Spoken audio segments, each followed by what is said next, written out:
ಉಳಿಸಿಕೊಂಡು ಬಂದಂಥ ಈ ಧರ್ಮವನ್ನು ಉಳಿಸಿ ಮುಂದಿನ ಪೀಳಿಗೆ ಕೊಡುವಂಥ ಜವಾಬ್ದಾರಿ ಯಾರ ಹೆಗಲ ಮೇಲಿದೆ ಅಂದರೆ ಅದು ನಮ್ಮ ಹೆಗಲ ಮೇಲಿದೆ. ನಾವೇ ಆ ಹೊಣೆಗಾರಿಕೆಯನ್ನು ವಹಿಸ್ಕೊಳ್ಬೇಕು, ನಾವೇ ಆ ಕೆಲಸವನ್ನು ಮಾಡಬೇಕು. ಮತ್ತು ಒಂದಂತೂ ಸತ್ಯ, ಪೂಜ್ಯನಿಯರು ಮಾತಾಡ್ತಾ ಇರಬೇಕಾದ್ರೆ ಹೇಳಿದ್ರು, ಮನೆಯ ಒಂದೊಂದು ಮಗುವಿಗೂ ಸಂಸ್ಕಾರ ಕೊಡುವಂಥ ಅವಶ್ಯಕತೆ ಇದೆ. ದೇಶದಲ್ಲಿ ಸಂಸ್ಕಾರ ಬೆಳಿಬೇಕು. ಮತ್ತೊಮ್ಮೆ ಅಂತಹ ಸಂಸ್ಕಾರವನ್ನು ಮನೆಯಲ್ಲಿ ಮಕ್ಕಳಿಗೆ ಕೊಡುವಂಥ ಕಾರ್ಯ, ಧರ್ಮ ಉಳಿಸುವಂಥ ಕಾರ್ಯ ಯಾರಿಂದಾದರೂ ಸಾಧ್ಯ ಆದರೆ ಅದು ತಾಯಿಂದ್ರಿಂದ ಮಾತ್ರ ಸಾಧ್ಯ ಆಗೋದು. ಇನ್ಯಾರೂ ಮಾಡ್ಲಿಕ್ಕೆ ಸಾಧ್ಯ ಇಲ್ಲ. ಯಾಕೆ ತಾಯಿಂದ್ರಿಂದ ಮಾತ್ರ ಆಗೋದು? ತಾಯಿಂದ್ರೇ ಮಕ್ಕಳಿಗೆ ಸಂಸ್ಕಾರ ಕೊಡುವಂಥ ಸಾಮರ್ಥ್ಯ ಇರೋದು. ನಾನು ಹೇಳ್ತಾ ಇರೋದಲ್ಲ, ಶ್ರೀಕೃಷ್ಣ ಪರಮಾತ್ಮ ಹೇಳಿರುವಂಥ ಮಾತು. ಇಡೀ ಮಹಾಭಾರತದ ಕುರುಕ್ಷೇತ್ರ ಯುದ್ಧ ಮುಗಿದ ನಂತರ ತನ್ನ ಅಷ್ಟು ಜನ ಮಕ್ಕಳನ್ನು ಕಳ್ಕೊಂಡಿದ್ದ ಗಾಂಧಾರಿ ತಾಯಿ ಕಣ್ಣೀರಿಡ್ತಾ ಬಂದು ಕೃಷ್ಣನ ಮುಂದೆ ಕೂತ್ಕೊಂತಾರೆ. ಅದೇ ಸಮಯಕ್ಕೆ ಯುದ್ಧ ಗೆದ್ದು ಬಂದ ಪಾಂಡವರ ತಾಯಿ ಕುಂತಿ ತನ್ನ ಮಕ್ಕಳೊಂದಿಗೆ ಬಂದು ಗಾಂಧಾರಿ ತಾಯಿ ಎದುರುಗಡೆ ಕೂತ್ಕೊಂತಾರೆ. ಮಧ್ಯದಲ್ಲಿ ಶ್ರೀಕೃಷ್ಣ ಪರಮಾತ್ಮ ನಿಂತಿದ್ದಾರೆ. ಗಾಂಧಾರಿ ತಾಯಿ ಮಕ್ಕಳನ್ನು ಕಳ್ಕೊಂಡ ದುಃಖದಲ್ಲಿ, ಯುದ್ಧ ಸೋತಂತ ಕೋಪದಲ್ಲಿ ಕಣ್ಣೀರಿಡ್ತಾ ಮುಷ್ಟಿ ಬಿಗಿ ಹಿಡಿದು ಗಟ್ಟಿದ್ವನೆಯಲ್ಲಿ ಕೃಷ್ಣನಿಗೆ ಪ್ರಶ್ನೆ ಮಾಡ್ತಾರೆ, ಕೃಷ್ಣ ಹೇಳು, ನನಗೆ ಯಾಕಿಂತ ಅನ್ಯಾಯ ಮಾಡಿದೆ? ಕೃಷ್ಣನಿಗೆ ಅರ್ಥ ಆಗೋದಿಲ್ಲ.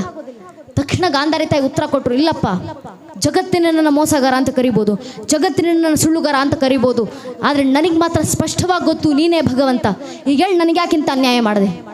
ನಾನೇ ನಿಂಗೆ ಕಲ್ಮಣಂತಂದು ಪೂಜೆ ಮಾಡಿದ್ನ? ಕುಂತಿ ಮಾತ್ರ ಹೂ ಹಣ್ಣುಗಳಲ್ಲಿ ಪೂಜೆ ಮಾಡಿದ್ಲ? ಇಲ್ಲ ತಾನೆ, ನಾನು ನಿನಗೆ ಹೂ ಹಣ್ಣುಗಳಲ್ಲೇ ಪೂಜೆ ಸಲ್ಲಿಸಿದ್ನಪ್ಪ. ಅದರಲ್ಲೂ ನಾನು ಮಹಾರಾಣಿಯಾಗಿದ್ದೆ, ಇನ್ನು ವೈಭೋಗದಿಂದ ನಿನ್ನನ್ನು ಆರಾಧಿಸ್ದೆ. ಆದರೂ ಕೂಡ ನನಗ್ಯಾಕಿಂತ ಅನ್ಯಾಯ ಮಾಡಿದೆ? ನನಗೆ ಮಾತ್ರ ಇಷ್ಟು ಕೆಟ್ಟ ಮಕ್ಕಳನ್ನೇನು ಕೊಟ್ಟೆ, ಕುಂತಿಗೆ ಮಾತ್ರ ಅಷ್ಟು ಒಳ್ಳೆ ಮಕ್ಕಳನ್ನೇನು ಕೊಟ್ಟೆ, ಏನಕ್ಕಿಂತ ಅನ್ಯಾಯ ಮಾಡಿದೆ? ಉತ್ತರ ಕೊಡು ಅಂತ ಗಾಂಧಾರಿ ತಾಯಿ ಕಣ್ಣೀರಿಡ್ತಾ ಕೃಷ್ಣನ ಮುಂದೆ ಪ್ರಶ್ನೆ ಮಾಡಿದಾಗ ಶ್ರೀಕೃಷ್ಣ ಪರಮಾತ್ಮ ನಸುನಕ್ಕೂ ಗಾಂಧಾರಿ ತಾಯಿಗೆ ಉತ್ತರ ಕೊಟ್ಟರು. ಅಮ್ಮ ಗಾಂಧಾರಿ ತಾಯಿ, ಆಗ್ಲಿಂದ ನಾನು ನಿನ್ಗೆ ಅನ್ಯಾಯ ಮಾಡಿದೆ ಅಂತ ಕಣ್ಣೀರಿಡ್ತಾ ಇದ್ದೆಲ್ಲ, ನೀನೇ ಯೋಚನೆ ಮಾಡಮ್ಮ. ನಿನ್ನ ಮಕ್ಕಳಲ್ಲೂ ಕುಂತಿಯ ಮಕ್ಕಳಲ್ಲಿ ಏನು ಮಹಾ ವ್ಯತ್ಯಾಸ ಇತ್ತು? ನಿನ್ನ ಮಕ್ಕಳು ಕುಂತಿಯ ಮಕ್ಕಳು ಇಬ್ಬರು ಒಂದೇ ವಂಶಕ್ಕೆ ಸೇರಿದವರು, ನಿಮ್ಮಿಬ್ಬರು ಮಕ್ಕಳು ಕೂಡ ಒಂದೇ ಕುಲಕ್ಕೆ ಸೇರಿದವರು, ನಿಮ್ಮಿಬ್ಬರ ಮಕ್ಕಳಲ್ಲಿ ಹರಿತಾ ಇರುವಂಥ ರಕ್ತವನ್ನು ಹಂಚ್ಕೊಂಡು ದುಡ್ದಂಥ ರಕ್ತ ಸಂಬಂಧಿಗಳು, ನಿಮ್ಮಿಬ್ಬರು ಮಕ್ಕಳನ್ನು ಆಡಿ ಬೆಳೆಸಿದಂಥ ಗುರು ಹಿರಿಯರು ಒಬ್ಬರೇ, ನಿಮ್ಮಿಬ್ಬರು ಮಕ್ಕಳು ಕಲಿತಂಥ ಪಾಠ ಒಂದೇ, ಅವರಿಗೆ ಪಾಠ ಕಲಿಸಿದಂಥ ಗುರುಗಳು ಕೃಪಾಚಾರ್ಯ ನಂತರ ದ್ರೋಣಾಚಾರ್ಯ ಒಬ್ಬರೇ, ಪಾಠ ಕಲಿತಂಥ ಗುರುಕುಲ ಒಂದೇ. ಇಷ್ಟೆಲ್ಲ ಸಮಾನತೆ ನಿಮ್ಮಿಬ್ಬರ ಮಕ್ಕಳಲ್ಲೂ ಇರಬೇಕಾದ್ರೆ ಅಲ್ಲಿ ಬದಲಾಗಿದ್ದೇನು? ಕೃಷ್ಣ ಹೇಳ್ತಾರೆ, ತಾಯಿ ಮಾತ್ರ ನೀನು ಗಾಂಧಾರಿ ತಾಯಿ ನಿನ್ನ ಪತಿಯ ಮನೆಗೆ ಬಂದ ಕೂಡಲೇ ಅರೆ ನನ್ನ ಪತಿಗಿರೋ ಸೌಭಾಗ್ಯ ನನಗೆ ಯಾಕೆ ಬೇಕು ಅಂತ ಕಣ್ಣಿಗೆ ಬಟ್ಟೆ ಕಟ್ಕೊಂಡೆ ಸರಿ, ಆದರೆ ಮಕ್ಕಳು ಜನಿಸಿದ ನಂತರವೂ ಕಣ್ಣಿಗೆ ಕಟ್ಟಿದಂಥ ಬಟ್ಟೆ ನೀನು ತೆಗಿಲಿಲ್ಲ. ಅರ್ಥಾತ್ ನೀನು ಯಾವತ್ತು ಕಣ್ಣಿಗೆ ಬಟ್ಟೆ ಕಟ್ಕೊಂಡು ನೋಡೋದನ್ನು ನಿಲ್ಲಿಸ್ತೋ ಅವತ್ತಿನ ದಿನದಿಂದ ನಿನ್ನ ಮಕ್ಕಳು ನೋಡಬಾರ್ದನ್ನ ನೋಡಿದ್ರು, ಮಾಡಬಾರ್ದನ್ನ ಮಾಡಿದ್ರು, ಯಾರ ಜೊತೆ ಸೇರಬಾರ್ದು ಅಂಥವ್ರ ಜೊತೆನೇ ಸೇರಿದ್ರು. ಆದರೆ ಇನ್ನೊಂದು ಕಡೆ ಕುಂತಿ ತಾಯಿ ತನ್ನ ಪತಿ ತೀರಿಕೊಂಡ ನಂತರವೂ ಮಕ್ಕಳಿಗೆ ತಾಯಿ ಸ್ಥಾನದಲ್ಲಿ ಮಾತ್ರವಲ್ಲ ತಂದೆ ಸ್ಥಾನದಲ್ಲಿ ನಿಂತ್ಕೊಂಡು ಕಣ್ಣಿಗೆ ಎಣ್ಣೆ ಬಿಟ್ಕೊಂಡು ತನ್ನ ಮಕ್ಕಳನ್ನು ನೋಡ್ಕೊಂಡ್ಲಮ್ಮ. ಅದಕ್ಕೆ ಕುಂತಿಯ ಮೊದಲನೇ ಮಗು ಯುಧಿಷ್ಠಿರ. ಬಹುಶಃ ಇವತ್ತಿಗೂ ಯುಧಿಷ್ಠಿರ ಅಂದರೆ ನಮಗೆ ನೆನಪಾಗ್ತಾರೋ ಇಲ್ವೋ, ಆದರೆ ಧರ್ಮರಾಯ ಅಂದ ಕೂಡಲೇ ನೆನಪಾಗ್ತಾರೆ. ಅಂದರೆ ಪುಣ್ಯಾತ್ಮ ನಡೆದಂಥ ಹಾದೆಷ್ಟು ಪವಿತ್ರವಾದದ್ದು, ಧರ್ಮದಿಂದಲೇ ಹೆಸರುವಾಸಿ ಆದರೂ ಅದಕ್ಕೆ ಅವರ ಹಿಂದೆ ಬಂದಂಥ ತಮ್ಮಂದಿರು ಅದೇ ಶ್ರೇಷ್ಠ ಹಾದಿನಲ್ಲಿ ಬೆಳೆದು ಬಂದರು ಅಂತ ಒಬ್ಬ ತಾಯಿ ತಂದಂಥ ವ್ಯತ್ಯಾಸ ನೋಡಿ. ಶ್ರೀಕೃಷ್ಣ ಪರಮಾತ್ಮ ಮಹಾಭಾರತದಲ್ಲಿ ನಮ್ಗೆ ನೀಡೋದಂಥ ಅದ್ಭುತ ದೃಷ್ಟಾಂತ. ಒಬ್ಬ ತಾಯಿ ಗಾಂಧಾರಿ ಮಕ್ಕಳಿಗೆ ಸರಿಯಾದ ಸಂಸ್ಕಾರ ನೀಡಲಿಲ್ಲ, ಪರಿಣಾಮ ಧರ್ಮ ಯುದ್ಧ ರಚನೆ ಆಯಿತು. ಲಕ್ಷಾಂತರ ಜನರ ಬಳಿ 18 ಅಕ್ಷೋಣಿ ಸೇನೆಗಳ ನಿರ್ಣಾಮ. ಇನ್ನೊಂದು ಕಡೆ ಒಬ್ಬ ಕುಂತಿ ತಾಯಿ ನಿತ್ತು ಮಕ್ಕಳಿಗೆ ಸರಿಯಾದ ಸಂಸ್ಕಾರ ಕೊಟ್ಟಂತ ಕಾರಣ ಅದೇ ಜಾಗದಲ್ಲಿ ಕೃಷ್ಣರ ದಯೆಯಿಂದ ಪಾಂಡು ಮಕ್ಕಳ ಕೈಯಿಂದ ಮತ್ತೊಮ್ಮೆ ಧರ್ಮ ಸ್ಥಾಪನೆ ಆಯಿತು. ಈ ಉದಾಹರಣೆ ಬಹಳ ಹಿಂದೆ ಬೇಡ ನನ್ನ ನೆಚ್ಚಿನ ಬಂಧುಗಳೇ, ಇದೇ ಒಂದಿಷ್ಟು ಶತಮಾನಗಳ ಹಿಂದೆ ಒಬ್ಬ ತಾಯಿ ಜೀಜಾಬಾಯಿ ಏನಾದ್ರು ಧರ್ಮಾದೇಶ ಕಟ್ಕೊಂಡು ನನಗೇನಾಗಬೇಕು, ನನ್ನ ಮಗ ಜೀವನದಲ್ಲಿ ಸುಖವಾಗಿ ಬದುಕಿದ್ರೆ ಸಾಕಲ್ವಾ ಅಂತ ಒಬ್ಬ ತಾಯಿ ಜೀಜಾಬಾಯಿ ಸ್ವಾರ್ಥದ ಬಗ್ಗೆ ಯೋಚನೆ ಮಾಡಿದ್ರೆ ಇವತ್ತು ನಮ್ಮ ಪರಿಸ್ಥಿತಿ ಏನಾಗಿರಬೇಕು ಹಿಂದೂ ಸಮಾಜದ್ದು? ಒಬ್ಬ ತಾಯಿ ಜೀಜಾಬಾಯಿ ಮಗನಿಗೆ ಧಾರ್ಮಿಕತೆಯ ಸಂಸ್ಕಾರವನ್ನು ತುಂಬಿಸಿರಲಿಲ್ಲ ಅಂದಿದ್ರೆ ಇವತ್ತು ಉತ್ತರದ ಆದಿಲ್ಶಾಹಿ, ದಕ್ಷಿಣದಲ್ಲಿ ಮೊಘಲಶಾಹಿ, ಅದರ ಆಚೆ ಈಚೆ ಇಮಾಮಶಾಹಿ, ಬರ್ದಶಾಹಿ, ಕುತುಬ್ಶಾಹಿ, ಅಯೋಧ್ಯೆಯಲ್ಲಿ ನವಾಬ, ಬಂಗಾಳದಲ್ಲಿ ನವಾಬ, ಗೋವಾದಲ್ಲಿ ಪೋರ್ಚುಗೀಸರು, ತಮಿಳುನಾಡಲ್ಲಿ ಡಚ್ಚರು, ಪಕ್ಕದಲ್ಲೇ ಫ್ರೆಂಚರು ಇದ್ದು ಜಗತ್ತಿನ ಎಲ್ಲ ಮತಪಂಥಗಳು ಜನಾಂಗಗಳು ಸನಾತನ ಧರ್ಮದ ನಾಶಕ್ಕೆ ಸಿದ್ಧವಾಗಿ ನಿಂತಿದ್ದಾಗ ಒಬ್ಬ ತಾಯಿ ಜೀಜಾಬಾಯಿ ಶಿವನೇರಿಯ ಕೋಟೆಗಳಿಂದ ಛತ್ರಪತಿ ಶಿವಾಜಿ ಮಹಾರಾಜರನ್ನು ತಯಾರು ಮಾಡಿ ಧರ್ಮ ರಕ್ಷಣೆ ಕಳಿಸಿಕೊಟ್ರು. ಆ ತಾಯಿ ಜೀಜಾಬಾಯಿ ಮಗನಿಗೆ ಕೊಟ್ಟಂತ ಸಂಸ್ಕಾರ, ತಾಯಿ ಜೀಜಾಬಾಯಿ ಮನೆಯಲ್ಲಿದ್ದಂಥ ಮಗನನ್ನು ಕೂರಿಸ್ಕೊಂಡು ಮಗು ನೀನು ದೊಡ್ಡವನಾದ ಮೇಲೆ ಮಹಾರಾಜನಾಗಿ ಸುಖ ಸಂಪತ್ತಿಗೆ ನಾನು ಬದುಕಬೇಕಪ್ಪ ಅಂತ ಎಂದಿಗೂ ಹೇಳಲಿಲ್ಲ. ಮನೆಯಲ್ಲಿದ್ದಂಥ ಬಾಲ ಶಿವಾಜಿಯನ್ನ ಕೂರಿಸ್ಕೊಂಡು ತಾಯಿ ಜೀಜಾಬಾಯಿ ಕನಸು ಕಟ್ಟಿ ಕೊಡ್ತಾರೆ. ಮಗು ಶಿವ, ನಿನ್ನ ಜೀವನದ ಕನಸಾಗಬೇಕು. ಯಾವುದು ಕನಸು? ನಿನ್ನ ದೇಹದ ನರ ನಾಡಿಗಳನ್ನ ಬತ್ತಿಯೊಂತೊಸೆದು ರಕ್ತದ ದೀಪವನ್ನು ಸನಾತನ ಹಿಂದೂ ಧರ್ಮದ ಧರ್ಮೋದ್ಧಾರ ಕಚ್ಚಿಡೋದೇ ನಿನ್ನ ಜೀವನದ ಅಂತಿಮ ಕನಸಾಗಬೇಕಂತ ತಾಯಿ ಜೀಜಾಬಾಯಿ ಮಗನಿಗೆ ಕಟ್ಟಿಕೊಟ್ಟಂತ ಕನಸು. ಅಂಥ ಕನಸನ್ನ ತಾಯಿ ಕೊಟ್ಟಿದ್ರಿಂದ ಶಿವಾಜಿ ಮಹಾರಾಜ ಶ್ರಮದ ಪ್ರತಿಫಲವಾಗಿ ಇವತ್ತು ನಮ್ಮ ಧರ್ಮ ಉಳ್ಕೊಂಡಿದೆ. ಇಲ್ಲಿರುವಂಥ ಒಬ್ಬೊಬ್ಬ ತಾಯಿಂದ್ರಲ್ಲದು ಅಂಥದ್ದೇ ಸಾಮರ್ಥ್ಯ ಇದೆ. ಒಬ್ಬೊಬ್ಬ ತಾಯಿಂದ್ರ ಮನಸ್ಸು ಮಾಡಿದ್ರೆ ಮನೆನ ಛತ್ರಪತಿ ಶಿವಾಜಿ ಮಹಾರಾಜ್ ಹುಟ್ಟು ಬರಬೇಕಂದ್ರೆ ಮನೆಯಲ್ಲಿರುವಂಥ ಒಬ್ಬೊಬ್ಬ ತಾಯಿ ಜೀಜಾಬಾಯಿ ಆಗಬೇಕು. ಮನೆ ಅಯೋಧ್ಯೆ ಆಗಬೇಕಂದ್ರೆ ಮನೆಯಲ್ಲಿರುವಂಥ ಒಬ್ಬೊಬ್ಬ ತಾಯಿ ಕೌಶಲ್ಯ ಆದಾಗ ಮಾತ್ರ ಅದು ಸಾಧ್ಯ ಆಗೋದು. ಆ ಸಂಸ್ಕಾರ ತಾಯಿಯಿಂದ ಮಾತ್ರ ಮಕ್ಕಳಿಗೆ ನೀಡ್ಲಿಕ್ಕೆ ಸಾಧ್ಯ. ಯಾರು ಎಷ್ಟೇ ಪ್ರಯತ್ನವನ್ನು ಪಡಲಿ. ಮನುಸ್ಮೃತಿ 6ನೇ ಅಧ್ಯಾಯದಲ್ಲಿ ಮನು ಬರೀತಾರಲ್ಲ, ಉಪಾಧ್ಯಾಯ ದಶಾಚಾರ್ಯ ಆಚಾರ್ಯ ಶತಂ ಪಿತಾನ್ ಶಾಸ್ತ್ರತು ಪಿತರನ್ ಮಾತುಗೈರವೇನ ತಿರಿಚ್ಛತೆ. ಅರ್ಥಾತ್ 10 ಜನ ಉಪಾಧ್ಯಾಯರಿಗೆ ಒಬ್ಬ ಆಚಾರ್ಯ ಸಮ ಅಂತ, 100 ಜನ ಆಚಾರ್ಯರಿಗೆ ಒಬ್ಬ ತಂದೆ ಸಮ, ಆದರೆ ಅಂತ 1000 ಜನ ತಂದೆಯಂದಿರಿಗೆ ಒಬ್ಬ ತಾಯಿ ಸಮ ಅಂತ ಮನುಸ್ಮೃತಿನಲ್ಲಿ ಮನು ಬರೆದ್ರು. ಒಬ್ಬೊಬ್ಬ ತಾಯಿಲಿರುವಂಥ ಸಾಮರ್ಥ್ಯ. ಆದ್ರಿಂದ ತಾಯಿಯಂದ್ರ ಜಾಗೃತರಾಗಿ ಹೆಣ್ಣು ಮಕ್ಕಳು ಸಹ, ಯುವತಿಯರು ನೆನ್ಪಿಟ್ಕೊಳ್ಬೇಕು. ಯುವತಿಯರು, ಈ ಧರ್ಮದಲ್ಲಿ ನಾವು ಹೆಣ್ಣು ಮಕ್ಕಳನ್ನು ತಯಾರು ಮಾಡಿದ್ರೆ ಯಾವ ರೀತಿ? ಈ ಧರ್ಮದ ಹೆಣ್ಣು ಮಕ್ಕಳನ್ನ ಈ ಧರ್ಮ ಯಾವತ್ತಿಗೂ ಅಡುಗೆ ಮನೆಗೆ ಸೀಮಿತ ಮಾಡಲಿಲ್ಲ, ಮನೆ ಹೊಸಲಿನ ಒಳಗೆ ಸೀಮಿತ ಮಾಡಲಿಲ್ಲ. ನಾನು ಈ ಕ್ಷಣ ನಿಮ್ಮ ಮುಂದೆ ನಿಂತ್ಕೊಂಡು ಒಮ್ಮೆ ಮೊಘಲರ ರಾಣಿಯರನ್ನ ನೆನಪಿಸ್ಕೊಳ್ಳಿ ಅಂದ್ರೆ ನಮ್ಮ ಕಣ್ಮುಂದೆ ಯಾವ ಭಾವಚಿತ್ರ ಬರ್ಬೋದು?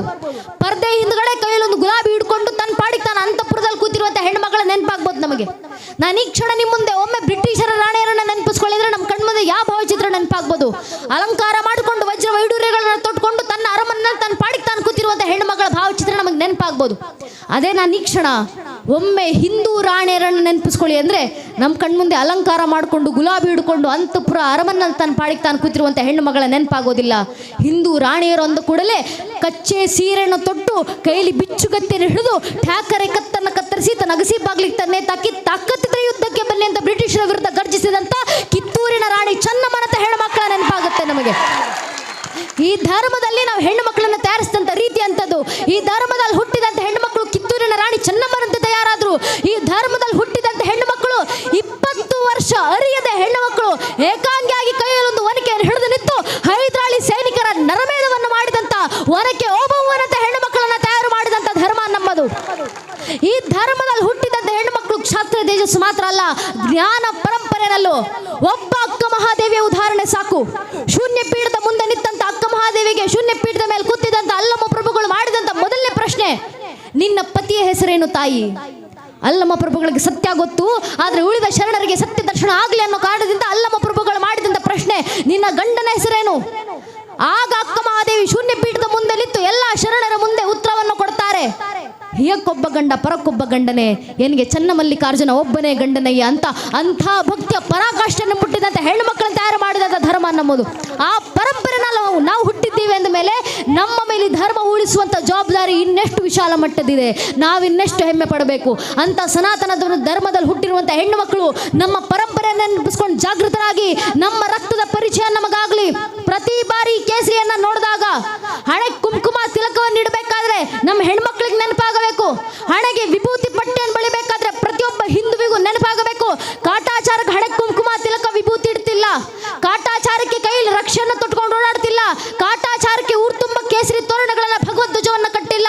ಆ ತಿಲಕ, ಆ ಕುಂಕುಮ, ಆ ವಿಭೂತಿ ಒಂದು ಸಂಕೇತ. ಯಾವುದರ ಸಂಕೇತ? ಒಬ್ಬ ಕವಿಗಳು ಬಹಳ ಸುಂದರವಾಗಿ ಹೇಳಿದ್ದಾರಲ್ಲ, ये है देखो राजपुताना नाज से तलवारों पे, इसने अपना जीवन काटा बर्जी तीर कटारों पे, कूद पड़ी थी यहाँ हजारों पद्मिनियां अंगारों पे, इस मिट्टी का कण कण कह रहा आजादी की नारा, इस मिट्टी का कण कण बोल रहा कुर्बानी की गाथा, इस मिट्टी से तिलक करो ये धरती है बलिदानों के ಅಂತ ಕವಿಗಳು ಹೇಳಿದ್ರಲ್ಲ. ಆ ಕುಂಕುಮ ಸಂಕೇತ ಯಾವುದರ ಸಂಕೇತ? ನಮ್ಮ ಮೇಲಾದಂಥ ಸಾವಿರಾರು ವರ್ಷಗಳ ದಾಳಿಯ ನಂತರವೂ, ಅಸಂಖ್ಯ ಆಕ್ರಮಣಗಳ ನಂತರವೂ, ನೂರಾರು ಕಷ್ಟ ನಷ್ಟಗಳ ನಡುವೆಯೂ ಇವತ್ತಿಗೂ ತಲೆ ಎತ್ತಿ ತರವೆತ್ತಿ ನಿಂತಿರುವಂತ, ಮೃತ್ಯುವನ್ನು ಮಣಿಸಿ ಜೀವಿಸ್ತಾ ಇರುವಂತ ಮೃತ್ಯುಂಜಯ ಸನಾತನ ಹಿಂದೂ ಧರ್ಮದ ಕ್ಷತ್ರಿಯ ಪರಂಪರೆ ಸಂಕೇತ ಕುಂಕುಮ. ಅದಕ್ಕೆ ಹಣೆ ಕುಂಕುಮ ತಿಲಕ ವಿಭೂತಿ ಇಡಬೇಕಾದ್ರೆ ಸ್ವಾಭಿಮಾನ ಬರ್ಬೇಕು ಹಿಂದೂಗಳಲ್ಲಿ ಅಂತ ನಮ್ಮ ಪೂರ್ವಿಕರು ಹೇಳ್ಕೊಟ್ರು. ಆ ಸ್ವಾಭಿಮಾನ ನಮ್ಗೆ ಅರ್ಥ ಆಗಬೇಕು. ನಮ್ಮ ಇತಿಹಾಸದ ಪರಿಚಯ ನಮ್ಗೆ ಅರ್ಥ ಆಗಬೇಕು. ನಮ್ಮಲ್ಲಿ ಹರಿತಾ ಇರುವಂತ ರಕ್ತದ ಕಣದ ಪರಿಚಯ ನಮ್ಗಾಗಬೇಕು. ಹಿಂದೂಗಳ ಪರಿಚಯ ಯಾವುದು? ಅಟಲ್ ಬಿಹಾರಿ ವಾಜಪೇಯಿ ಅವರು ಹೇಳ್ತಾರಲ್ಲ, ಹಿಂದೂಗಳ ಪರಿಚಯ, मैं शंकर का वह क्रोधा ललकर सकता जग को क्षार क्षार, मैं डमरू का वह प्रलयंकार ध्वनि जिसमें नक्शा भीषण संहार, मैं माँ दुर्गा का उन्मत्त हास, मैं माँ काली का शस्त्राभ्यास, मैं यम की प्रलयंकारी पुकार, अगर अंतरतम की अग्नि से जगती में आग लगा दूं मैं, यदि ददकुट जड़ स्थल अंबर जड़ चेतन तो कैसा विस्मय, हिंदू तन मन हिंदू जीवन रग रग हिंदू मेरा परिचय ಅಂತ ವಾಜಪೇಯಿ ಅವರು ಕೊಟ್ಟಂತ ಕರೆ. ಆ ಕರೆ ನಮ್ಮ ಕಿವಿಗಳಲ್ಲಿ ಗುಂಜಿಸುವಂತಾಗಲಿ, ನಮ್ಮ ರಕ್ತದ ಪರಿಚಯ ಒಬ್ಬೊಬ್ಬರಿಗೂ ಆಗುವಂತಾಗಲಿ. ಆ ರಕ್ತದ ಪರಿಚಯ ನಾವು ಮುಂದಿನ ಪೀಳಿಗೆಗೆ ಮಾಡಿಕೊಡಬೇಕು. ಮನೆಯಲ್ಲಿರುವಂಥ ಮಕ್ಕಳಲ್ಲಿ ಜಾಗೃತಿ ತರೋಣ. ನನ್ನ ನೆಚ್ಚಿನ ಬಂಧುಗಳೇ, ಇಷ್ಟು ವರ್ಷ ಚಿಂತೆ ಮಾಡ್ತಾ ಇದ್ವಿ ಹಿಂದೂಗಳ ಜನಸಂಖ್ಯೆ ಕ್ಷೀಣಿಸ್ತಾ ಇದೆ. ಆದರೆ ಚಿಂತೆ ಮಾಡುವ ಅವಶ್ಯಕತೆ ಇಲ್ಲ ನನ್ನ ನೆಚ್ಚಿನ ಬಂಧುಗಳೇ. ಕಾರಣ ಶಾಸ್ತ್ರಗಳಲ್ಲೇ ನಮ್ಮ ಪೂರ್ವಿಕರು ಹೇಳಿದ್ದಾರೆ, ಧರ್ಮ ರಕ್ಷಣೆ